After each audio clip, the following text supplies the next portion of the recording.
So how are we all feeling today? Good? Yeah? I'm not going to stand in this because it feels like I'm in my comfort zone, so if I move a little bit around, okay? So I'm going to ask three things for you guys. I want a little bit of commitment. This scares me, so I'm going to walk around it. I'm going to ask you guys in a moment, I'm going to take you on an internal journey, and what that means is I want you to close your eyes and I want you to picture and I want you to be able to take yourself to this place and embody this person that I'm going to share with you all. Can you all do that? Yep, cool. Put your hands up if you can. Yeah, because I know you've just been sitting there listening, and I'm going to call this like a TED share instead of a TED talk, okay? So the way we're going to get the most out of these 18 minutes, we're going to rock it out a little bit differently because I like to, I like to disturb the norm, and I want to take us on a little bit of a journey. Is that okay with everyone? Yep, cool. So I'll just keep it talking till my nerves go, and then we'll be able to get into it, all right? So I'll get you to close your eyes, please. And don't worry, I'm not going to steal your wallets or anything like that. All right, maybe. Wait to hear the story and you won't close your eyes. So what I'm going to share with you and who I'm going to share with you is, firstly, I'll put it this way. I want you to relate it to your past, I want you to relate it to your present, and I want you to relate it to your future, okay? I'm going to be sharing a story of a little boy, so if you're obviously female, you can change it, it's up to you. And if you're male, if you want to change it to female, whatever you're into, okay? So I want you to not just visualize, I want you to embody a 5-year-old. A 5-year-old boy that is sitting at a desk and the speech therapist says to him and his mother that there's every chance that you're going to be able to grow up without any hearing, 20 to 30% hearing. And you can imagine being a 5-year-old child, and I'm sure we've all been 5-year-old at some stage, that you've got your whole life in front of you. You've got your whole life in front of you, and you're getting that news that you're not going to be able to ever hear. You know, and I'm not too sure if anyone has someone that is deaf or partially deaf or, whatever, not a disability, but a challenge. It's not great news. So through the challenges, as we all know, that primary school can be a nasty place, especially this day and age. And what this boy embodied and what he experienced was he was a medium size. He had asthma, so when he spoke, he hissed, and he wasn't obviously too great at sport because he couldn't really hear. When people said catch the ball, it would hit him in the face, and he wasn't too fit. So you can imagine what that would have done to anyone's psychology, to anyone's identity. It would have laid layers on top of that. So through that process of this young boy being isolated and not being invited to parties, obviously being picked last for sporting events, it can really give you a really bad identity about yourself. And if anyone's heard someone that can't hear, they talk a little bit like this, and that's with all respect, okay? And the young boy says to his mother, well, why do I talk like this and why do people pick on me? So even just saying that, it brings a tear to my eye because as you're going to hear in a moment, you're going to understand where I'm coming from. So from 5 to 10 of being ridiculed, being bullied, being just basically on the sideline, this young boy felt isolated and he didn't feel like he had a place in society, let alone on this planet. I don't know if anyone can relate to that sort of exposure, that sort of treatment, but you hear about it a lot these days. So from 5 to 10, there was a lot of bullying, and this young boy got to a point where he said, how am I going to be able to give back? How am I going to be, firstly, if he's thinking about getting older, how am I going to pick up chicks? How am I going to get liked? How am I going to get understood? And he saw, obviously being in Australia, the number one football team, Collingwood, and you all can agree with that. So he saw Peter Dacos. He saw Gary Ablett Sr. And, he saw this man that could fly through the air, this man that could jump from the foul line, and his name was Michael Jordan. So through that, he said, well, to his mum and dad, and I won't put on how he could speak because it is a little bit of emotional. He said, how can I be like that man? How can I jump through the air? How can I be respected to play football? Because these people seem like He-Man to me. They seem like Superman. And his mother said, well, you can do anything that you desire. Just because you can't hear or because you can't speak properly, it doesn't mean that you can't be the best version of you. So I'll get you to open your eyes for a moment. So through that process, do you guys have an idea who I'm talking about? Who? Me. So from 5 to 10, I was bullied. A lot of people go, how can you be bullied? I didn't always look this pretty. So, but I was. And then from the age from 5 to 10, I started to develop myself and wanted to give back. And I wanted to be accepted through physical activity, I'm not going to go and talk to someone and throw them a basketball or kick the football, but that's how I spoke, that's how I communicated. And you're right up here, weren't you? It's about the dry mouth, it's pretty full on. And that was a pattern interrupter, right? So, fast forwarding that it wasn't enough. It wasn't enough for me to feel accepted, let alone to be speaking at an event like this. Because I was great of expressing myself through physical activity, putting a ball through a hoop, kicking a goals, running through people. Physical activity was quite easy, but let alone one-on-one with another person, God forbid the opposite sex, red face, stumbles, dry mouth, and all the stuff that I'm experiencing right now. So let's fast forward that. So from being 10, say to 12. From being 5 foot, I had a growth spurt and I grew at this height, 6'2", 6'3", which was pretty cool because I thought I would be accepted even more because you're looking down at people, which is, I'm glad you got the joke. So through that time, I went to America, I played college basketball, and I was quite exceptional in sport. I did a lot of training. I just committed myself, was very similar to what Nick was talking about, that I pretended I had a paper round, and 4 o'clock in the morning you get up to have a paper round, but that was just for an excuse for me to run, lift weights, shoot basketball, football, whatever. And even to a point, I would wag most days at school and go and lift some weights or train. So that was my journey.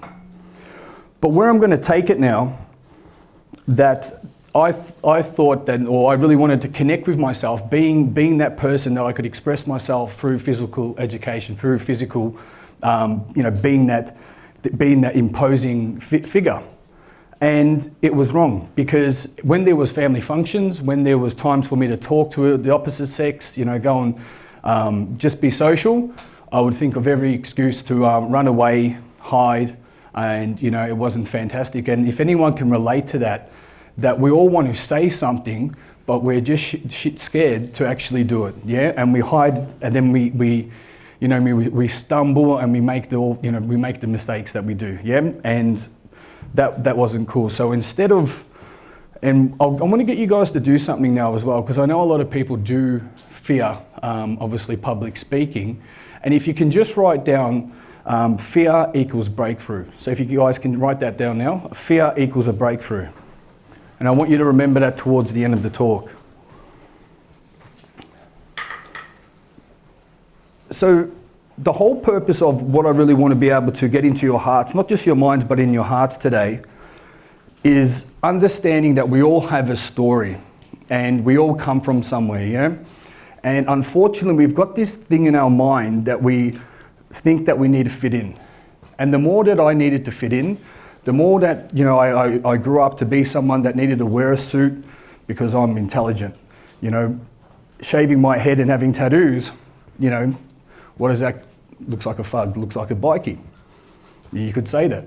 But this image, when I went to obviously be someone who I didn't desire, which we call a career, which we call in the corporate world, I really went so far away from my identity. Because I want to ask you all another question with a really dry mouth. That have you known someone that has done it, or has done university or has been studying for something for many years, that at the end of when they complete their diploma or their education, do they necessarily go into that job? Why? 14 years. I've got a mate who's a doctor. 14 years he studied, and I won't tell you what he's doing. There's a camera, so why I'm telling you this, because, and my message today that I really want to get into your hearts, the more, not that I become the rebel, not that I disturb the norm, but the more that I felt comfortable wearing my Jordans, wearing jeans and a t-shirt, rocking out my tattoos, and if I had hair like that, I'd be rocking that out. But I love that. So I love it. So I really started to find myself. But in the journey of finding myself and in a career, I was that 5-year-old boy again, but I was in my 20s doing an apprenticeship. If anyone's done an apprenticeship, they're going to understand, maybe it's just me. But unfortunately in Australia, there's a stigma when you do an apprenticeship that if you're an apprentice, you get a lot of shit, yeah? And there's bullying again. But this time I'm 6'3", a little bit bigger, and still it was like I couldn't hear or no one could hear me. It was a little, so I was living that 5-year-old boy, that torment again, that pain. So what do you think I did? Do you think that I got better at basketball, lifted more weights, got better at football? I pushed back physically. I become angry. I wouldn't say violent, but I become a very reactive, angry person. And I decided to be around I might have looked big, I might look strong, and I might look like I had all my stuff together, but I was a very insecure little boy, and I won't call it a man. So then I decided, you know what would be good? I'll be around other people that seem tough, that seem they can push back at everyone, and we'll ride motorbikes, and no one's gonna with us, yeah? So you guys get what I'm talking about, yeah? But unfortunately, not saying everyone in that predicament's the same, but we were afraid, we were very insecure, and it didn't go well, because in those environments, if you know and read the paper and have a TV, you get to a fork at the end of the road. I would have ended up in a hole, obviously buried, or behind bars. And I was being someone so far from who I wanted to be, and I was creating this facade of, well, here's this person that's gone through bullying, become the bully, lost my identity about being this great sports star, but I wanted to fit in. So I had to make a decision. And the decision was, how do I control myself? How do I get myself to the people? How can I be seen? How can I be expressed? How can I be experienced in a way that I can be a leader when I was that sports star? How can I be the one that, when I played basketball, I have thousands of, I would say not thousands of trophies, I have hundreds of trophies, yeah? How can I be that person that, you go up and make a speech and you're the MVP, best on ground, and all that stuff that comes with it? Because that happens, then it goes. And no one's going to walk around and go, oh yeah, I remember you. Maybe if you become Michael Jordan or Gary Ablett or Peter Dacos or whoever it is. But obviously I was great, but I wasn't exceptional, because I still had this thing for me being in my 20s from when I was 5, am I actually good enough? So the next part, I just engulf myself and become obsessed with education. And if you guys would know neurolinguistics programming, I learnt leadership, I trained to get my mind and, with some Marines, Special Forces, and it was just spending all this money traveling around the world and understanding how to create habit, how to have emotional intelligence. A lot of the stuff talking about habit and neuroplasticity and things like that. And that was good, and it helped me to a point. But the next thing that I want to really go into, that I still wasn't myself. When I played my sport, I had all these trophies. Yes, I was well known with certain people, but I still wasn't myself. I still wouldn't be able to stand in front of you guys with a dry mouth and going through this process. even when I learned how to discover myself and have emotional intelligence and learn this and learn that and be a coach, a life coach, anyone can go and do a life coaching course for 2 weeks and, you know, teach people, unfortunately. And I did that, but it still didn't make me qualified to be who I wanted to be. So where I'm going to take this next part and what I want to leave you guys with and really, really connect with, I don't want you to hear it with your ears and your logical brain, I want you to hear it from your heart. So how I found myself and my identity and that I felt qualified to become the best version of me, which you all are, what I truly commit to you guys, and I want you to commit back to yourself, don't hide behind your trophies. Don't hide behind your qualifications. Because I have so many people that look at me and they go, well, are you security? Are you a personal trainer? How are you qualified to help me? And I said, listen, my friends, I can tell you my life story, or I can show you bits of paper that don't mean shit. Yeah? So the thing is, what I really want to hit home with, that you are the trophy and you need to believe you're the trophy. So every certificate that you get, that's just that polishing cloth that's going to polish the trophy. That trophy that you're going to get, it's just going to add to the shine.